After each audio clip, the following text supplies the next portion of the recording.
हमारे चर्च में भी कई साल पहले बीच बीच में कभी कभी ऐसे आ जाते हैं जिन्हें लगने लगता है कि हम अपने पास्टर से ज्यादा जानते हैं। एक था कई साल पहले जो लगा कि वो भाईलाल, मेरे जो फादर पास्टर थे, कि मैं उनसे ज्यादा जानने लगा हूं। ज्यादा क्या जानने लगा हूं? शादी के रिश्ते को समझाने लगे इफिसियों 5 से।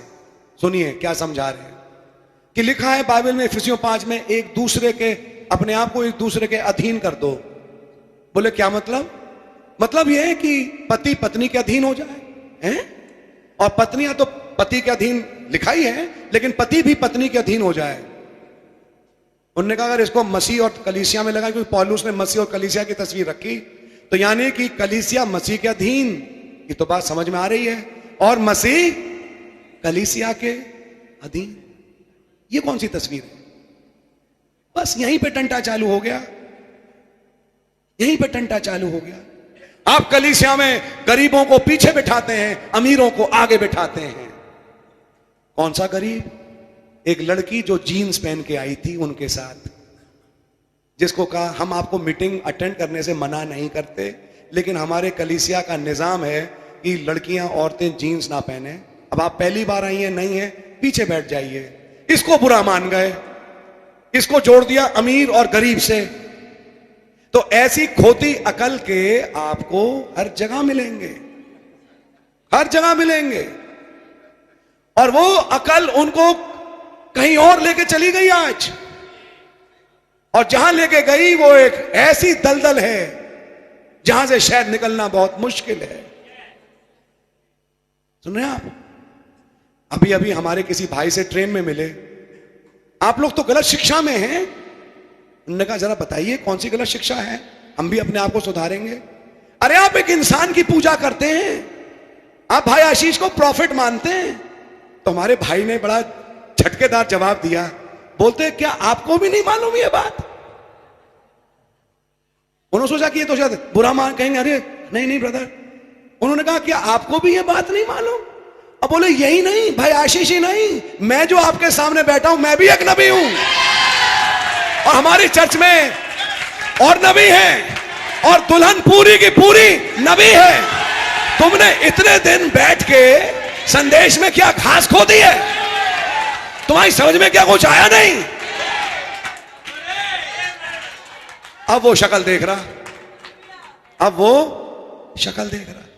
शक्ल क्यों देख रहा है? कि एक समय एक पास्टर के नीचे खुदा ने उसे रखा था, उसने उस पास्टर की कीमत को नहीं समझा। आज एक ऐसी जगह दे के खुदा ने मारा कि अकल ही फिर चुकी है। ये पिलर टू पोस्ट भागेंगे लेकिन कहीं पहुंच नहीं पाएंगे।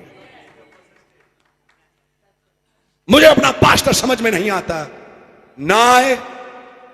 नबी का एक कोट बोलता हूं, भाई ब्रैनम ने कहा इजाबेल ने कभी नहीं चाहा कि एलिया उसका पास्टर कहलाए, फिर भी एलिया उसी का खुदा के द्वारा दिया गया पास्टर था। चाहे पास्टर अच्छा लगे ना लगे, लेकिन अगर खुदा ने उसे पास्टर बनाया है तो वो आपका पास्टर है। माय ब्रदर, अगर खुदा ने बनाया है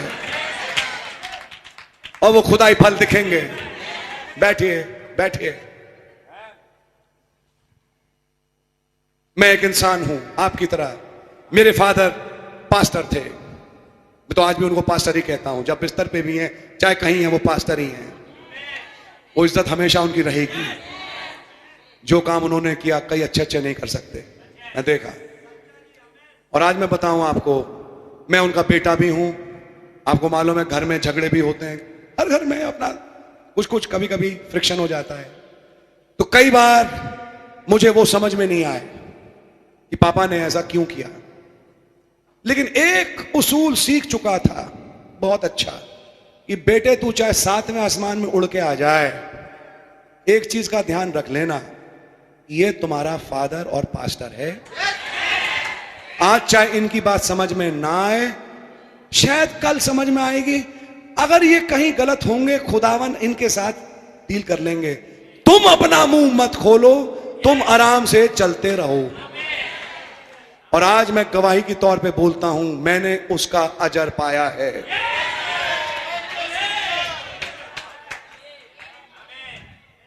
कई बार आपको लगेगा कि आप मैसेज को अपने पास्टर से ज्यादा अच्छा रख सकते हैं, कई बार लगेगा आप उनसे ज्यादा बढ़िया बोल सकते हैं।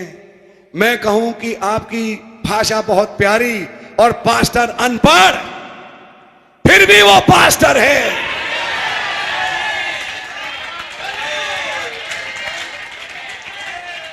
मैं किसी भाई को नहीं उठा रहा, लेकिन एक वचन के सिद्धांत को समझा रहा हूं कि ये छिपा हुआ मन्ना, मन्ना तो हर जगह से मिलता है, लेकिन छिपा हुआ मन्ना केवल एक प्रणाली से आएगा, और वो खुदा सबको नहीं देता, वो खुदा अगुए को देता है।